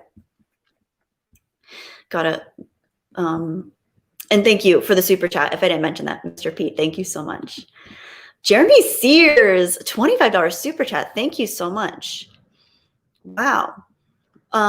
What's your take on the state of current sci-fi movies? And have you noticed that most cinematic universes are sci-fi based, especially Marvel?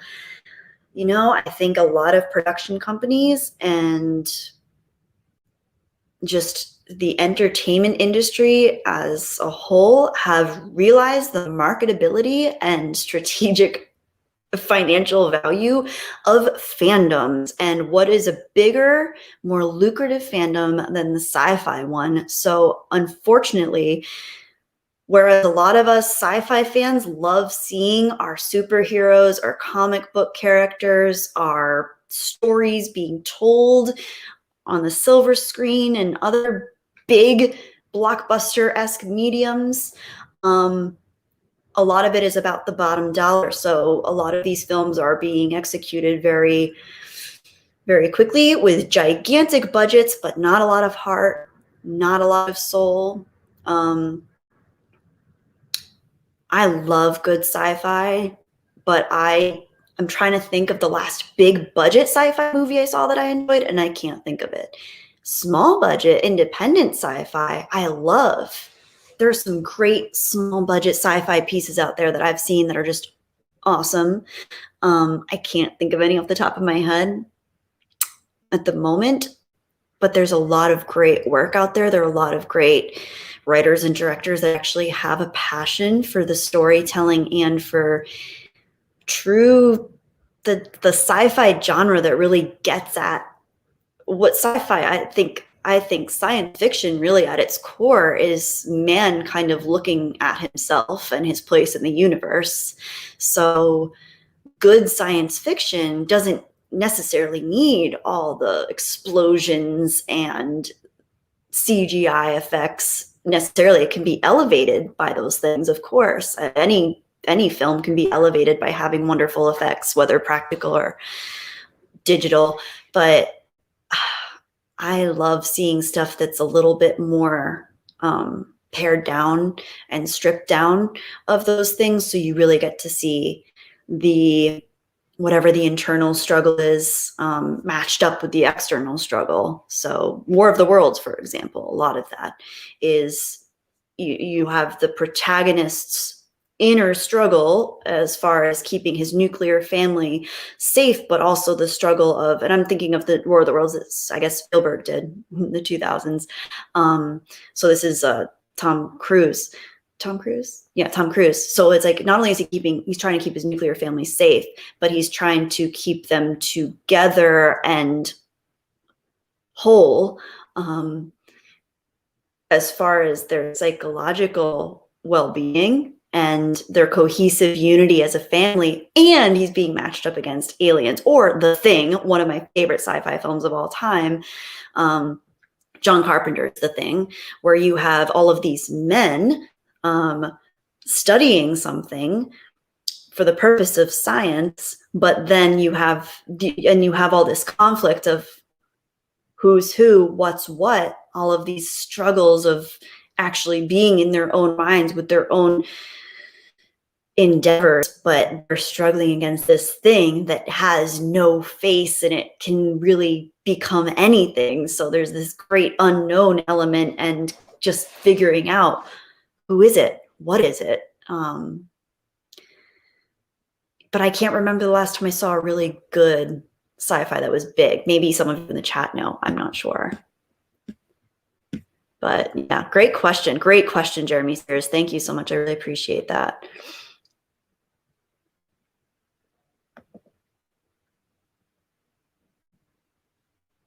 Yeah, The Thing is the best. Love it. Mars Man, you've never seen The Thing? Please see John Carpenter's The Thing. Oh my gosh, I'm a sucker for practical effects. I think that film is some of my favorite practical effects ever. They're so good. Oh, they're so beautiful. Some people will say it's dated, but I completely disagree with that. I think it's beautiful. I honestly think bad CGI looks more dated than good practical effects, like from the 70s. I'd rather watch practical effects from the 70s than bad CGI from the early 2000s. Any day. Jurassic Park still has the best dinosaur effects. Come at me. Fight me on it. I don't care. Jurassic Park has better practical and CGI effects than pretty much anything. Even Lord of the Rings. Man. Oh, Gary N. Thank you for another super chat. Thank you so much, Gary. Thank you for such a great stream and a most welcome surprise. Here's a question for you, Kelly. If you could choose any decade to live in, which would it be and why? Oh my gosh. That's a hard question. That's a great question. Man, that's hard. I would really love to be in my, I feel like it depends on the age, right? Something about the early 60s feels really cool. But then, of course, there was a lot of strife going on once you get a little bit into that. So there's challenges in every decade. Mid to late 50s through the early to mid 60s, great music.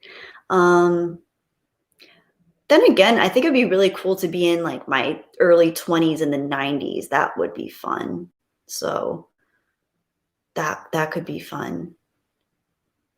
Or just be in ancient Egypt. I would love to go to ancient Egypt, although I don't know how good the food was. I think they just primarily ate wheat and beer.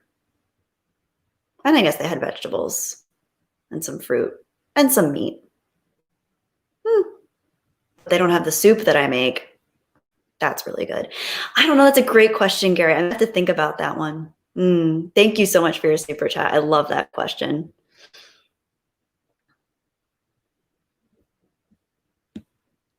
Ooh, Soylent Green is a classic, The Spiritual Ascension. The 90s was a blast, Jeremy Sears. I really enjoyed it. Ooh, Rosemary's Baby, Sweet Pea. Yes, I love Rosemary's Baby. So good. Commander Murdoch, thank you for your super chat. Jedi, what was the psychological thriller Lithgow was in from the late 80s, early 90s? I was scared to watch it because he was intense and out of his mind. Psychological thriller, Lithgow. Oh, I don't know. Do you want me to look it up? I can look it up on my phone. Because I don't know. And normally I like to think and figure it out without my phone or the Google, but I really do want to know that. So hang on a second. Let me see if I can find it. John Lithgow thriller. Let's see. Raising Cain? Was it Raising Cain? Raising Cain. A highly regarded child psychologist, Dr. Carter Nix, John Lithgow, has shown signs of being unstable, but he completely snaps when he discovers that his wife, Jenny, Lolita Davidovic, is having an affair. Nix's mental breakdown leads to the emergence of various other personalities, including a ruthless thug and a scared little boy. Interesting premise. Something tells me, Commander Murdoch, if you watched this now, I think you could handle it. I mean, that would be a fun thing to examine. I challenge you to watch Raising Cain and let me know how you feel about it now and if it's still scary. but I love John Lithgow. Something tells me he really hammed it up for that role. So maybe I'll check that out. Pet Sematary. Yes. The original. I actually liked that movie. I mean, other than the really sad scene with the little boy. That's how it went in the book, though. Okay, guys, I think I should, oh yeah, I really need to get going. Okay, I didn't realize how late it was. I really got to get going, guys. This has been an amazing live stream. Thank you so much for everybody being here. You guys are awesome. I've missed you so much. Yeah, this was really fun. Thanks so much for being here for this stream. Great conversations, great questions, some great jokes, some great thinking points. Thank you for everyone who contributed to the stream. It was a lot of fun. Thank you for everyone who sent a super chat. I really deeply, deeply appreciate it. It means a lot. It helps me a lot. And for everybody who contributed to the conversation in any way, thank you. I've missed you. And yes, join us over at Jesse's channel, Mindless Entertainment. We're doing around 9ish after Jeff, aka World Class Bullshitters, is done with his stream. So hopefully we'll see you over there. Oh my gosh, thank you so much, Gary, for another super chat for $5. Thank you so much, Gary. I second the motion for a video on your soup recipe, Kelly. Have a beautiful, wonderful stream with Jesse. Thank you so much, Gary. I really appreciate that. I will think about the soup video. I'll think about it. I love the soup. I don't know if everybody else would. It's kind of a crazy concoction, but I love it so much. Run and hide gamer. Hi, I'm leaving. I have to go. Okay, guys, I really got to go. I love you guys. You're so awesome. This has been awesome. I've missed you. Hopefully it won't be too long before the next one. And keep your eyes out for a video sometime within the next several weeks. Hopefully soon. Okay, guys. Thank you. Have a beautiful night. I'm going to go eat, and then I'll see you guys later. Okay, gotta go. Oh, no time for Nova to sing. I'm sorry, no time for Nova to sing. She has to go too, because she has to go too. Okay, love you guys. Oh, Bruce Lombardo. Hi, Bruce Lombardo. Yeah, I'm just leaving. Oh, I'll miss you. Sorry. Bye, guys. Have a great night. Bye. Love you. Bye.